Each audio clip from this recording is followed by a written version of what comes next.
Por isso, o primeiro conselho que eu quero te dar, talvez um dos conselhos mais fortes que eu posso dar para uma pessoa é: não adianta reclamar do passado, porque qualquer situação que você passe, boa ou ruim, sempre vai ter os dois lados.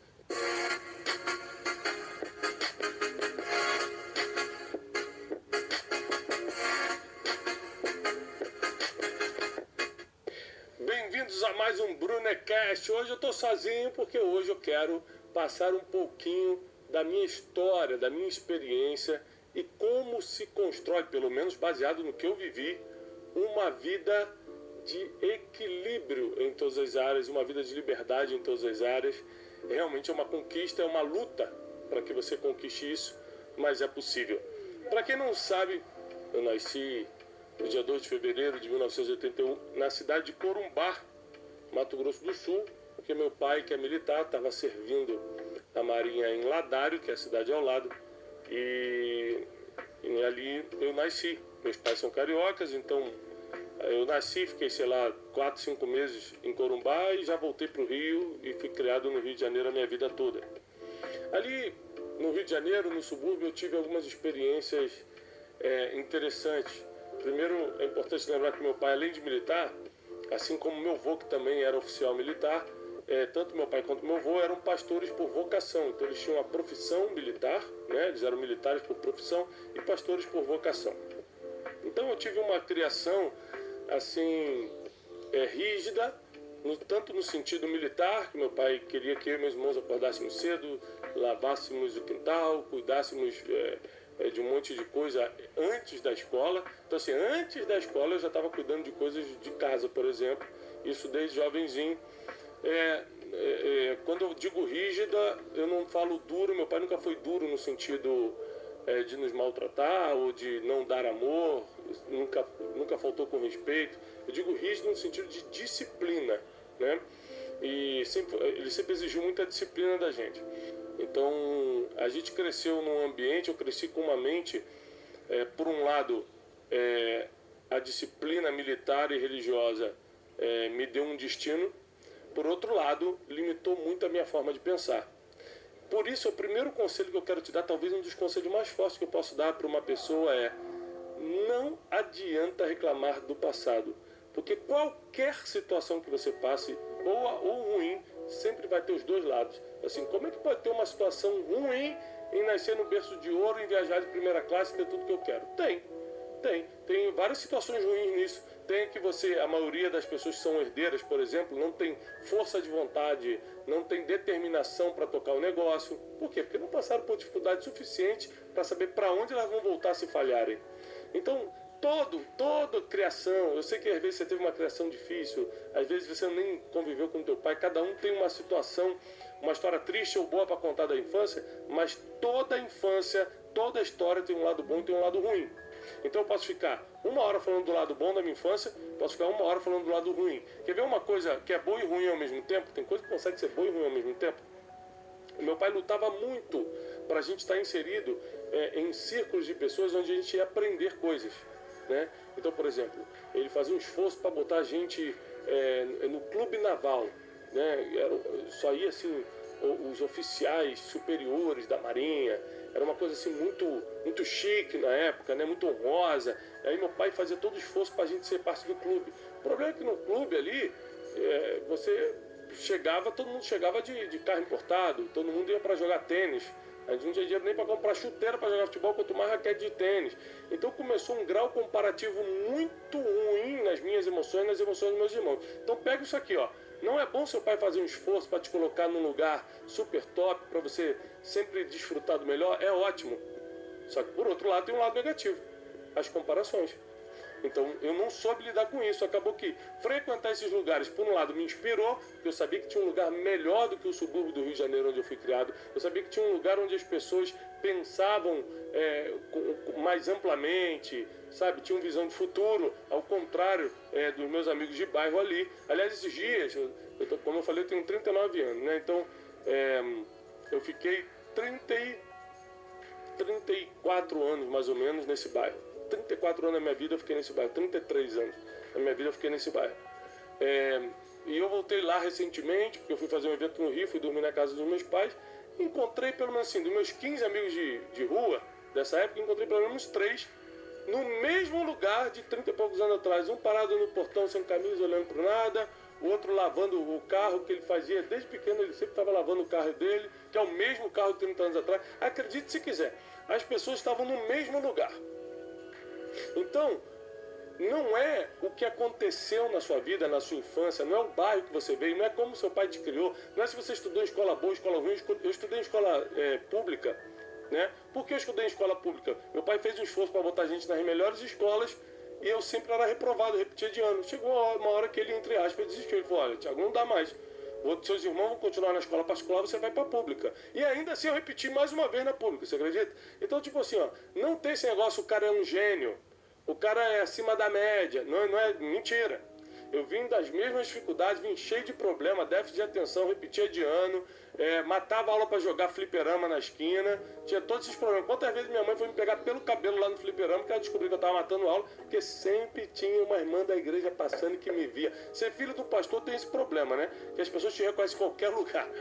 O cara me via no fliperama e ligava: pastor, não tenho certeza não, mas acho que é o Thiago jogando flipper com a roupa da escola, deve estar matando a aula. E minha mãe ia lá me pegar pelo cabelo. Então, assim, eu enfrentei coisas boas e ruins na vida, mas eu resolvi interpretá-las positivamente para criar o meu futuro. Então, logo nessa primeira parte da minha vida, eu tive problemas sérios, como a comparação, né, de estar inserido em lugares e ambientes onde as pessoas tinham tudo e eu não podia ter. O meu pai conseguia dar entrada a gente nesses lugares por causa do título, né, de oficial da Marinha, mas a vida financeira não correspondia a esse título, né? Primeiro que não se ganhava tão maravilhosamente bem nessa época, mas principalmente meu pai não era um bom administrador. Então eu lembro assim, ó, ele recebia dia 1º, aí dia 1º ou ele levava a gente no restaurante do bairro, ou ele comprava uma pizza lá em casa, e era por ordem quem comesse mais. Então eu por muitos anos da minha vida comia extremamente rápido, e até hoje eu tenho que me controlar nisso, porque a minha vida toda comia quem comesse mais rápido. Então tinha 8 fatias de pizza, 3 irmãos, pai e mãe, eu queria comer pelo menos 2, 3 fatias, eu tinha que comer mais rápido que os outros, era um desespero. Então, coisas pequenas, ou seja, a gente não passava fome, a gente não era pobre, né? Nada disso. Mas coisas pequenas marcaram negativamente a minha vida. Da mesma forma que tem gente que nasceu numa condição muito pior dentro da favela, passando necessidades terríveis e não tem nenhum trauma desse que eu tive, por exemplo. Porque não é o que você passa, é como você interpreta. E tem gente que nasceu em uma mansão e está em depressão hoje, meu pai não me ama, eu não sou livre na vida, e reclamando de tudo. Por quê? Interpretou todos os benefícios que teve de forma errada também. Então, grave, a primeira coisa que eu quero lhe ensinar nesse podcast é: a sua vida é a sua vida. O que passou, passou. Você não consegue mudar o passado, só dá para mudar o futuro. Então a forma como você interpreta o que passou até aqui é o que vai determinar a sua energia, o seu nível de sabedoria, de determinação para viver os próximos anos. Então, eu comecei a passar certas situações ali no meu bairro, por exemplo, queria comprar botão, jogava botão quando eu era garoto, né, aquele futebol de mesa, né, botão. E aí cada vez ficava mais caro aqueles times. E meu pai não tinha condições de comprar os melhores, eu comprava sempre o que era mais barato, que era tipo um de plástico, aí os caras compravam de acrílico. Então, quando eu fiz 15 anos, me bateu uma revolta muito grande. A minha revolta foi: eu não vou depender de ninguém. Eu lembro disso, que eu cheguei e falei: pai, eu não quero mais depender financeiramente do senhor. E nessa época eu já tocava violão, eu toco violão desde, sei lá, dos 8, 9 anos de idade, já tocava bem violão. Então eu pedi permissão para meu pai para começar a dar aula de violão, né? Eu cobrava na época R$15 a hora, que era muito. Eu lembro que eu comecei cobrando caro no bairro lá. E comecei a dar aula de violão. Arranjei 3, 4, 5 alunos e comecei a fazer meu próprio dinheiro e descobrir o sabor de mel que tem você ser independente financeiramente, você correr atrás do seu. A partir dali eu já não pedia mais as coisas para o meu pai. É muito importante saber que eu sempre honrei pai e mãe.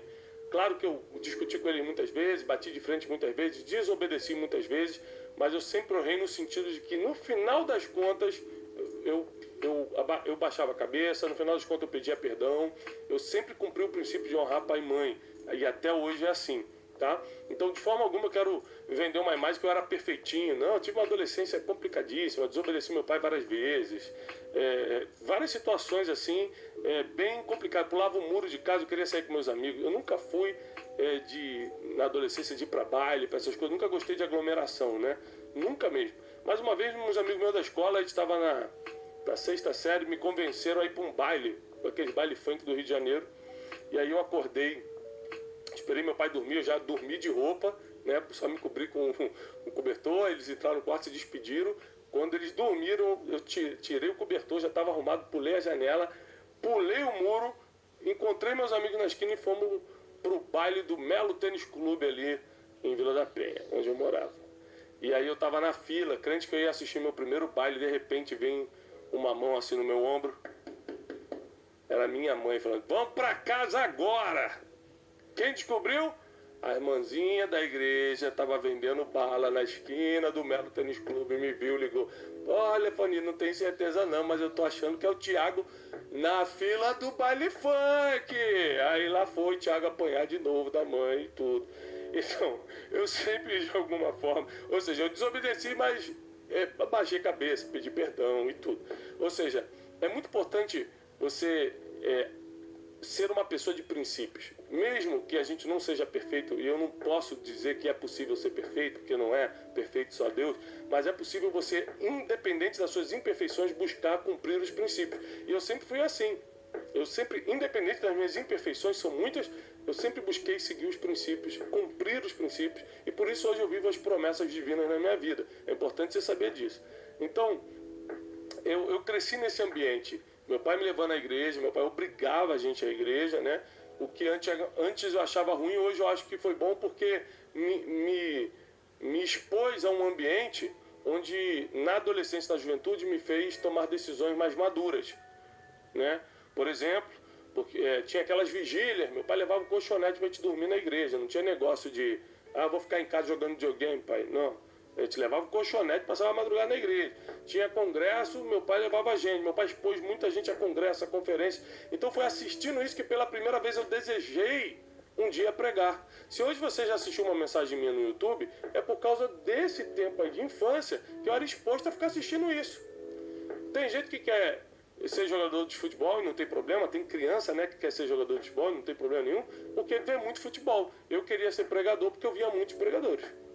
Então, essa questão foi muito interessante, que ao mesmo tempo que eu posso olhar para o lado negativo, nossa, que radical esse pai, obrigava o pai, que fanático, o pai obrigar o filho a ir na igreja. Você pode olhar pelo lado negativo e pode olhar pelo lado positivo, como que bom, assim ele aprendeu princípios bíblicos e hoje está vivendo promessas. Então, assim, tudo que você viveu tem um lado positivo, tem um lado negativo, é por isso que não adianta reclamar.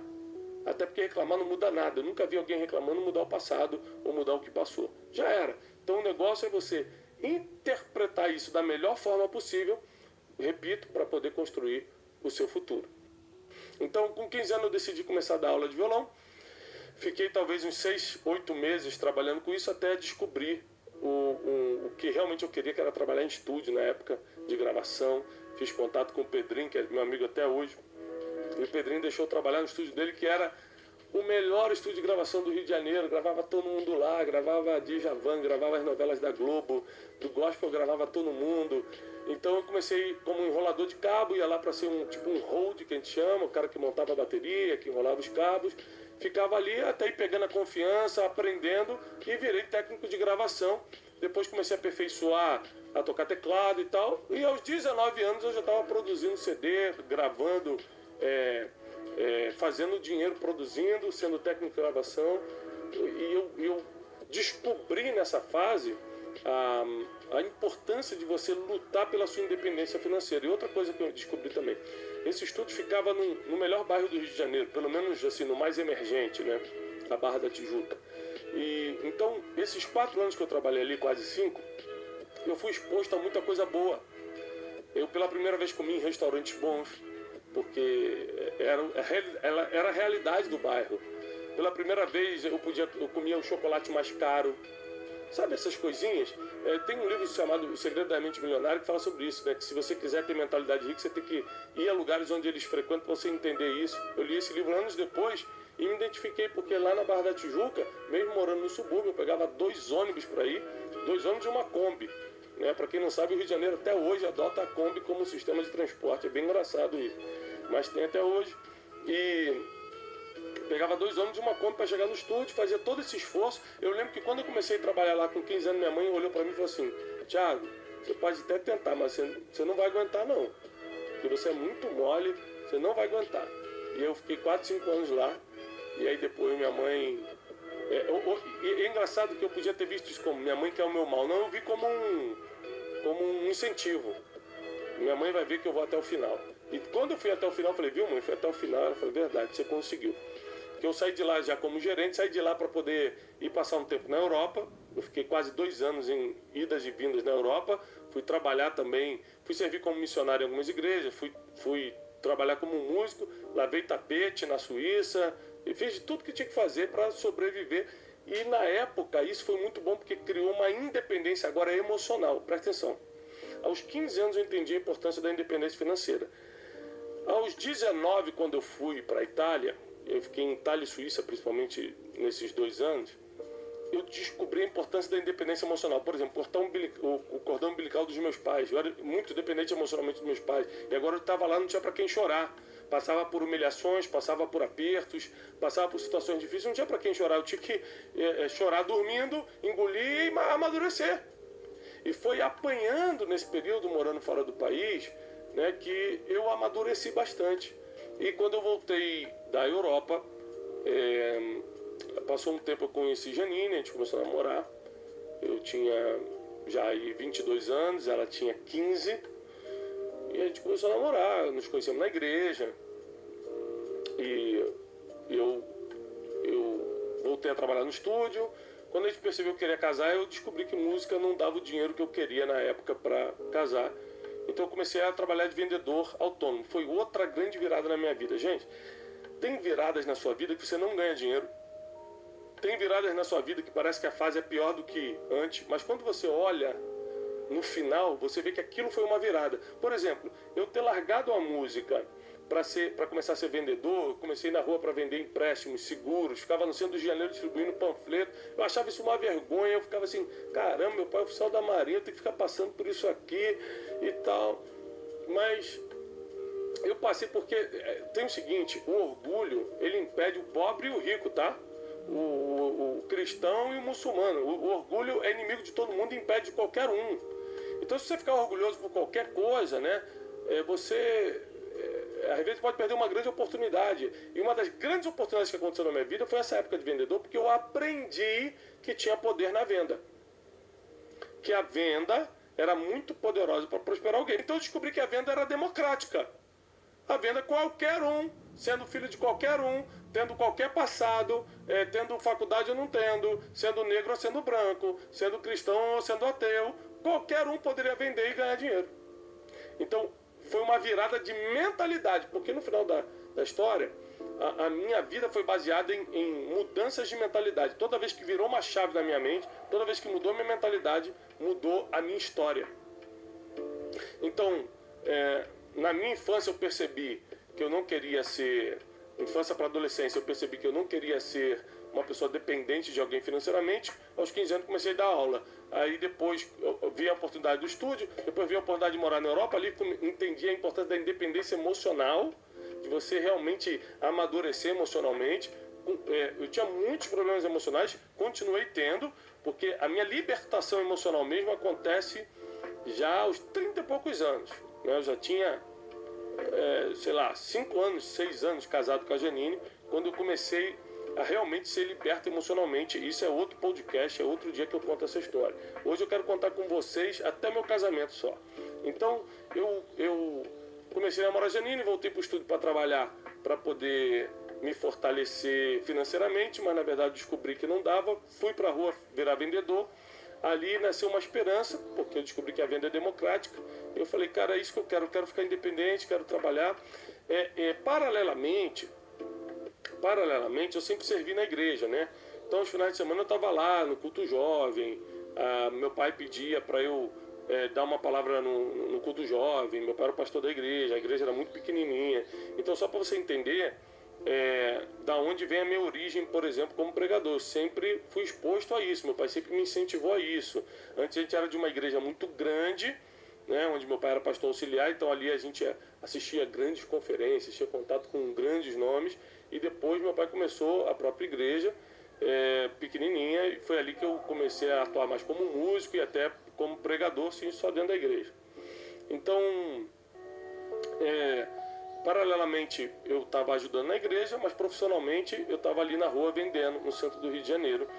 Aí eu conheci uma agência de turismo, aí eu descobri que era um bom vendedor de turismo, porque como eu tinha passado esse tempo na Europa, eu sabia apresentar o produto e eu comecei a vender bastante.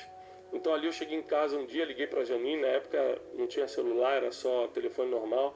Liguei para ela e falei assim: Janine, olha, eu acho que dá para a gente casar porque eu estou vendendo tanto e tal, então vamos casar. E aí a gente marcou a data do casamento. 10 dias antes, a empresa que deixava eu vender me mandou embora com uma mão na frente e outra atrás. Eu casei desempregado, cheio de conta na Casa Bahia, cheio de problema para resolver. Mas casei. Muita gente pergunta: Thiago, eu vou me organizar todo para casar. Eu falo: gente, isso é tão complicado, porque quanto mais tempo passa, menos atrativo fica o casamento. Ou seja, eu vou esperar terminar minha faculdade daqui a 5 anos, vou esperar minha independência financeira daqui a 10 anos. Chega mais eu falo assim: cara, eu tô me virando, ou você perde a vontade de casar, ou aquela pessoa que seria a pessoa certa na sua vida já vai embora porque não aguenta esperar, né? Então eu aconselho, por ter passado pela experiência e ter sido positivo, casa cedo. A gente construiu tudo junto, né? A gente fez faculdade depois de casar, tudo foi junto. A gente ficou 4 anos sem ter filhos, os primeiros 4 anos, depois a gente teve a Júlia e começou, né? A ONG que a gente tem hoje, são 4 filhos por enquanto. Então, a minha vida foi pautada em comparações, em coisas positivas e negativas, em problemas emocionais e financeiros seríssimos, e por isso hoje eu falo sobre isso, e é sobre isso que vocês se conectam comigo, porque é onde eu venci, é onde está a minha autoridade. Você só tem autoridade naquilo que venceu, e não, se você pegar a matéria de alguém, o que você leu num livro e passar, você só está passando informação. A autoridade você passa quando vence aquilo, quando passa e vence por aquilo. Então, eu quero te incentivar, nesse primeiro episódio da história da minha vida, eu quero te incentivar a interpretar. Primeiro, interprete corretamente tanto as coisas positivas quanto as negativas da sua história.